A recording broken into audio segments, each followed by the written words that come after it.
Chapter 1. Shadows of the Apocalypse. Sarah's haunted past. The chipped paint of her apartment windowsill felt rough beneath her fingers, a stark contrast to the smoothness of the worn, wooden rosary beads she nervously clutched.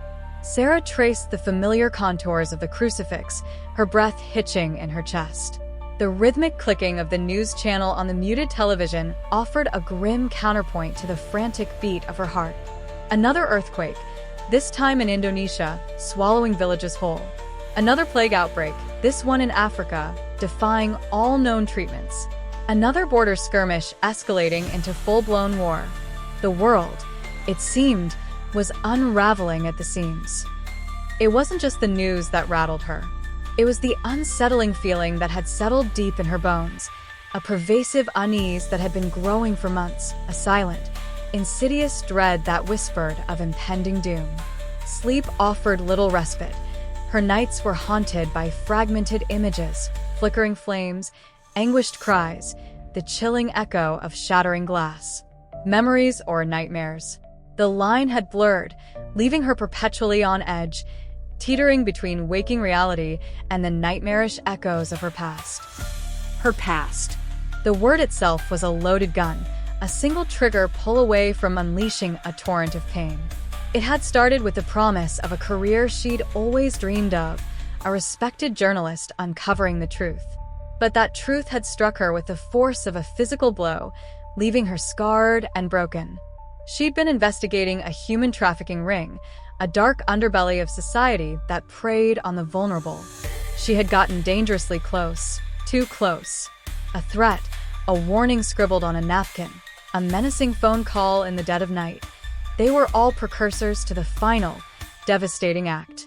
The memory of the car crash, the twisted metal, the screams, it was a scene replayed endlessly in the theater of her mind, a macabre film she could never escape. The investigation had ended abruptly, not with a triumphant exposé, but with her near-death experience. She'd survived, miraculously, but the emotional scars ran deeper than any physical wound. She'd lost her colleagues in that crash, friends she'd shared late nights, and countless cups of coffee with. The guilt gnawed at her, relentless and unforgiving. Had she been too reckless? Could she have prevented the tragedy?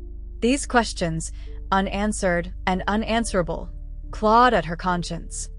She'd left journalism, abandoning the pursuit of truth that had once been her driving force.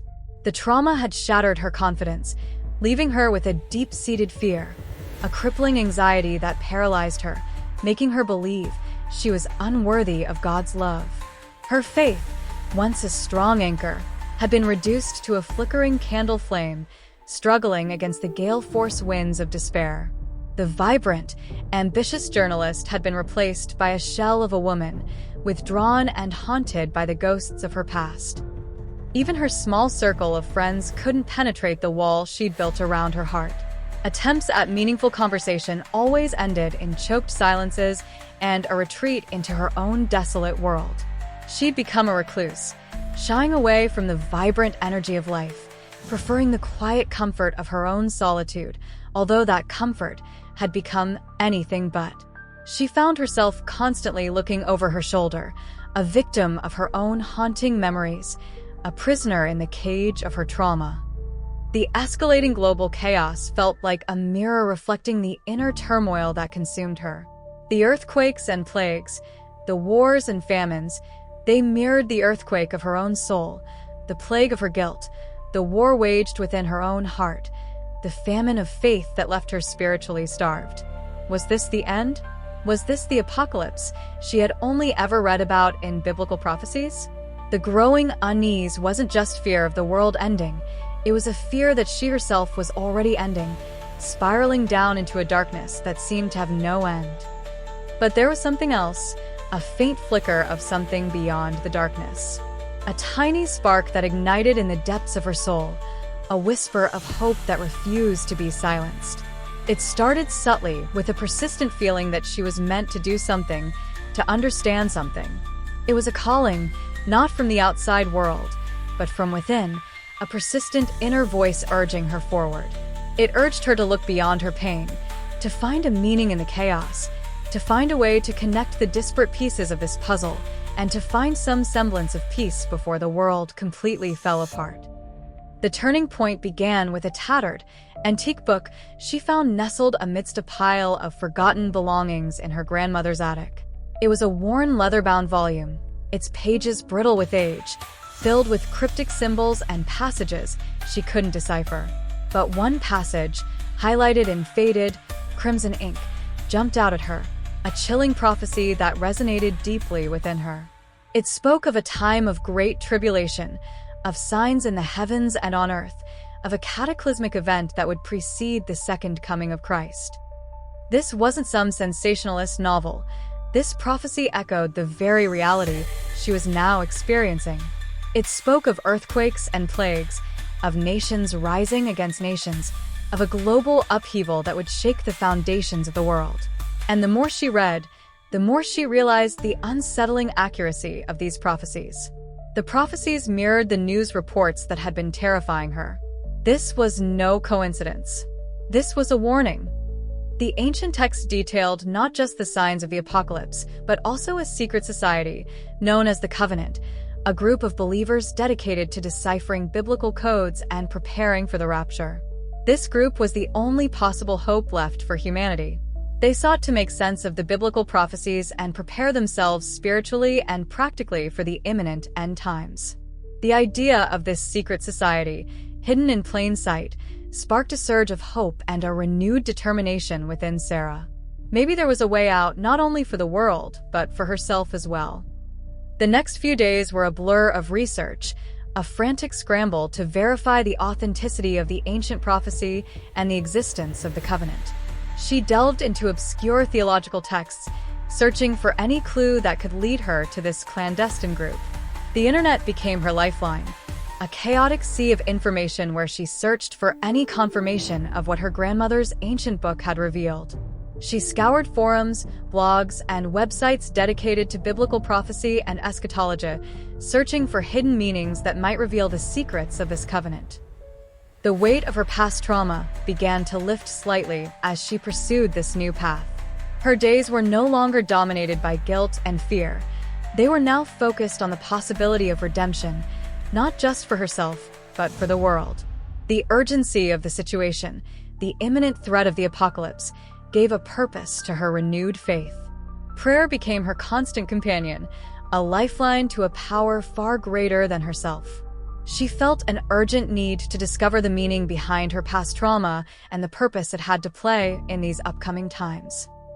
Finally, a cryptic message, a single, seemingly innocuous phrase hidden within a seemingly unrelated online article, provided the breakthrough she desperately needed. It was a code, a secret message only someone familiar with the prophecy could decipher, a secret invitation. It was a confirmation that the covenant was real and they were waiting for her. The message contained instructions, a time, a place, a symbol, a clandestine meeting in a forgotten part of the city, a location hidden in plain sight, a symbol, an ancient cross etched in a particular way, to identify herself and her intentions to the members. Sarah had a decision to make. Did she dare to take this risk, to step out of the shadows of her past and into the blinding light of the approaching apocalypse? She knew this was more than just survival. This was her chance at redemption. This was her chance to fulfill a purpose far greater than herself. And for the first time in a long time, hope, fragile though it may be, began to take root in the parched soil of her broken heart. Ominous signs. The flickering television screen cast an eerie, blue glow across Sarah's face, highlighting the deep lines of worry etched around her eyes. The news anchor's voice, a monotonous drone against the backdrop of chaotic images, spoke of unprecedented storms ravaging coastal cities, wildfires consuming vast swathes of forest, and a mysterious disease sweeping through densely populated areas, leaving behind a trail of death and despair. The reports weren't simply isolated incidents. They were a symphony of destruction, each note a chilling crescendo in the looming apocalypse. Each headline felt like a hammer blow against the fragile hope she'd clung to just hours before. She switched channels, desperately seeking an alternative narrative, a glimmer of good news to counter the relentless barrage of negativity. But every channel offered the same grim reality, a world unraveling, its intricate systems collapsing under the weight of unforeseen calamities. She saw footage of panicked crowds, their faces contorted in terror as they fled from advancing tsunamis or the encroaching flames. She saw images of overwhelmed hospitals, their hallways overflowing with the sick and dying. The sheer scale of suffering was overwhelming, a stark reminder of humanity's vulnerability in the face of nature's wrath. A wave of nausea washed over her, a physical manifestation of the anxiety that gnawed at her insides. The rosary beads, usually a source of comfort, felt heavy and cold in her hands. Her past trauma, the guilt she carried, felt amplified by the impending doom. She was a survivor, yes, but survival wasn't enough. She needed purpose. She needed to understand the role she was meant to play in this unfolding drama. The message, the clandestine meeting, the ancient symbol, it all felt significant now, less like a random occurrence and more like a divine intervention, a call to action in the face of unimaginable chaos. The thought of the meeting sent a fresh wave of apprehension through her. She knew nothing about the people she was about to meet, nothing about their motives or their capabilities. But the urgency of the situation, the clear and present danger of the world's impending collapse, overshadowed her fears. She had to trust her intuition, trust the faint whisper of guidance she felt in her heart, a nudge from a power far greater than herself. She looked at the time. The meeting was scheduled for late that evening, a clandestine rendezvous in an old, abandoned church on the outskirts of the city. She spent the next few hours preparing, gathering supplies, water, a first aid kit, a small, well-worn Bible, items that seemed simultaneously trivial and crucial in the face of looming catastrophe.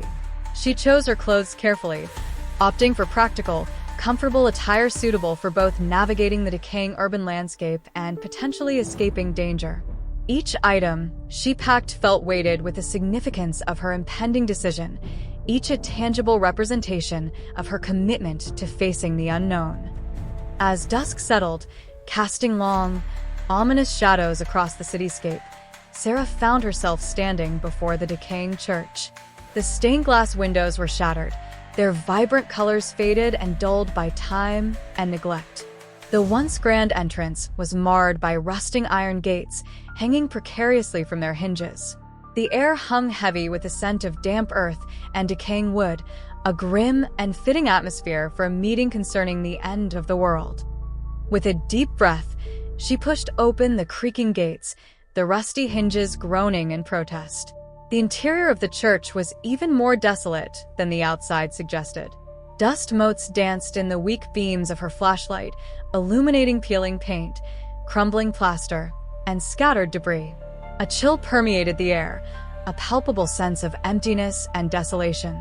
Yet, amidst the ruins, she felt a strange sense of peace, a quiet strength that settled in her soul.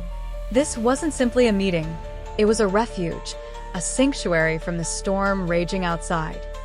She followed the instructions meticulously, locating a hidden alcove behind a dilapidated altar. Etched into the wall, almost hidden from view, was the symbol, an ancient cross, its intricate design radiating a sense of timeless power. As she touched the symbol, a feeling of recognition washed over her, a sense of belonging that resonated deep within her spirit. This was where she was meant to be. This was her purpose. A low cough from behind her startled her. She turned to see a man emerging from the shadows, his face obscured by the dim light. He was tall and slender, with piercing blue eyes that seemed to see straight through her. He wore simple, dark clothing, but his demeanor radiated an aura of quiet authority. He offered her a warm, reassuring smile. "Welcome, Sarah," he said, his voice a low, calm murmur. "We've been expecting you." Over the next few hours, Sarah learned about the clandestine society, a group of individuals from diverse backgrounds united by their shared faith and their unwavering belief in the biblical prophecies. They were scholars, theologians, survivalists, and even former military personnel, each bringing their unique skills and expertise to the cause. They spoke of ancient codes, hidden messages, and the impending events that would mark the end of the world as they knew it. Their discussions were filled with passages from scripture, interpretations of biblical symbols, and detailed analyses of current world events. They spoke of the signs of the apocalypse, the escalating conflicts, the devastating natural disasters, the growing moral decay, as concrete evidence of God's imminent return. They spoke of the rapture, the second coming of Christ, and the ultimate triumph of good over evil. Their preparations were equally meticulous. They had stockpiled essential supplies, established secure communication networks, and developed intricate plans for survival. Their faith was not blind optimism. It was a bedrock of unwavering conviction, a source of strength and resilience in the face of overwhelming odds. They knew the trials ahead would be arduous, the dangers profound, but their faith provided the strength to face them. They were preparing not just for survival, but for service to God and to their fellow man. The group's leader, a woman named Evelyn, revealed that the society had been observing and documenting the escalating global crisis for decades. They had anticipated the chaos, recognizing the signs as fulfilling biblical prophecy. Their mission was twofold: to prepare themselves and others for the trials to come, and to counter the influence of a shadowy organization that sought to exploit the chaos for its own nefarious purposes. This organization, they believed, possessed ancient dark powers and aimed to prevent the rapture, intending to seize power in the ensuing anarchy. The stories Evelyn shared were chilling, detailing clandestine meetings, near misses, and the constant threat of exposure. The stakes, she explained, were far higher than survival. It was a spiritual battle for the very soul of the planet. The clash between good and evil wasn't just a symbolic concept. It was a tangible conflict playing out on the world stage. As the meeting concluded, Sarah felt a profound sense of purpose. The fear and uncertainty that had plagued her for so long began to dissipate, replaced by a quiet strength and an unwavering faith. She was no longer a solitary figure, haunted by the past. She was part of something bigger, a community united by a common goal: to endure the trials of the end times and to prepare for the return of their Lord. The path ahead was undoubtedly perilous, fraught with danger and uncertainty, but she knew, with a certainty that transcended logic and reason, that she was not alone. She was surrounded by fellow believers, a beacon of hope amidst the encroaching darkness. And in that shared faith, she found not just courage, but the ultimate strength to face the apocalypse. The shadows of the apocalypse still loomed, but now, they were shadows she could face, not alone, but alongside a community bound by faith and hope. The ancient prophecy. The parchment felt brittle under Sarah's trembling fingers, the age-old ink threatening to flake away with every touch. She'd spent weeks in the dusty archives of the monastery, sifting through forgotten scrolls and crumbling texts, guided only by a faint whisper of intuition and a growing unease about the escalating chaos in the world. The whispers of war, the unsettling frequency of natural disasters, the creeping sense of moral decay, they all pointed towards something larger, something apocalyptic. And now, here it was, the answer staring back at her from the yellowed pages, an ancient prophecy detailing the signs of the end times and the imminent return of Christ. The prophecy wasn't written in elegant script. It was a collection of fragmented verses, cryptic symbols, and poetic imagery, woven together like a tapestry of foreboding. It spoke of a time of great tribulation, a period of unprecedented suffering and upheaval. It described the rising of false prophets and deceivers, the spread of wickedness and idolatry, the corruption of governments and institutions. Sarah recognized echoes of these descriptions in the headlines she'd been ignoring, burying herself in the comforting stillness of the ancient texts to avoid facing the grim reality of the modern world. But this prophecy wasn't just a catalog of doom and gloom. It also spoke of hope, of the unwavering love and mercy of God, of the promise of redemption and salvation. It described the signs that would precede the second coming of Christ: a darkening of the sun and moon, celestial disturbances, earthquakes in diverse places, and a profound spiritual awakening among God's people. It mentioned a great shaking, a time of reckoning that would cleanse the earth and prepare it for the new kingdom.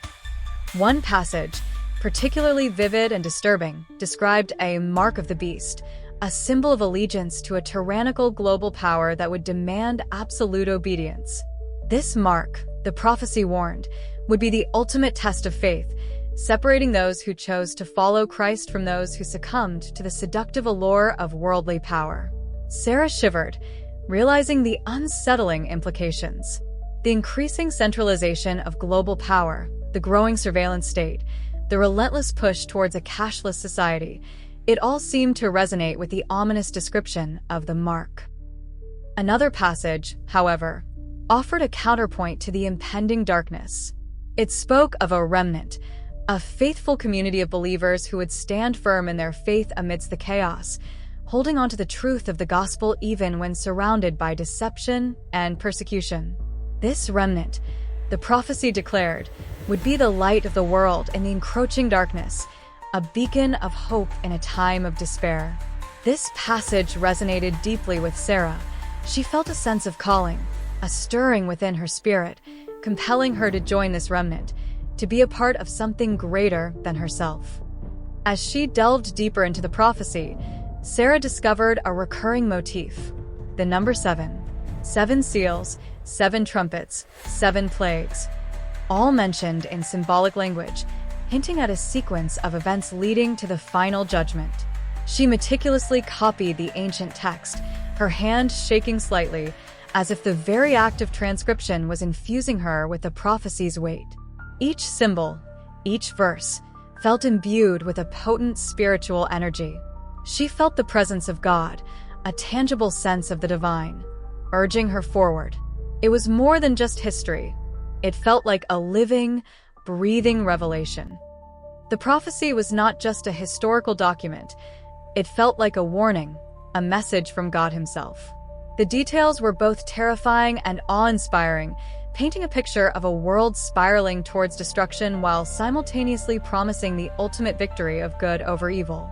It was a paradox, a tapestry of darkness and light, fear and hope, woven together with such intricate detail that Sarah found herself utterly captivated.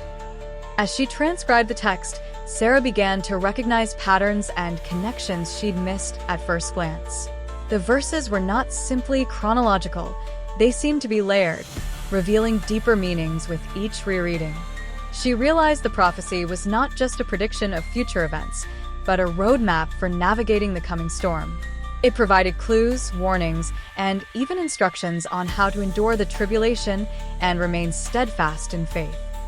The weight of responsibility settled heavily upon her shoulders. She wasn't just a scholar deciphering an ancient text, she was a messenger, entrusted with a crucial message for the world. The knowledge she possessed was both a burden and a privilege, a terrifying truth that demanded action. She felt a deep sense of urgency, an almost unbearable pressure to share her findings, to warn others of the impending danger. The final section of the prophecy spoke of a great multitude, a vast assembly of believers from every nation and tribe, standing before the throne of God, clad in white robes, praising their Savior. This vision, bathed in celestial light, offered a powerful counterpoint to the preceding images of chaos and destruction. It was a reminder that even amidst the darkest of times, the ultimate victory belonged to Christ. It was a picture of hope, a promise of a new heaven and a new earth, a world cleansed of sin and suffering, where righteousness would reign supreme. Sarah paused, closing her eyes, allowing the vision to sink deeply into her heart. The weight of the prophecy, the magnitude of what she had discovered, was almost overwhelming. But along with the fear and trepidation, she felt a surge of faith, a renewed sense of purpose, and a profound sense of peace. She knew what she had to do. She had to share this message, to warn the world, to prepare the hearts and minds of those who would listen. The apocalypse was coming, but with it came the promise of redemption, the glorious return of the King. And Sarah, armed with the ancient prophecy, felt a surge of determination to be a part of the story, a beacon of hope in the gathering storm. She carefully placed the ancient scroll back into its protective case, the parchment cool and fragile beneath her touch. The monastery's tranquil atmosphere offered little solace from the turmoil brewing within her. The world outside was a tinderbox, poised on the brink of chaos. Yet, as she left the archives, a quiet confidence settled over her, born from faith and a sense of divine purpose. The shadows of the apocalypse were lengthening, but Sarah, armed with the truth of God's word, was ready to face whatever lay ahead.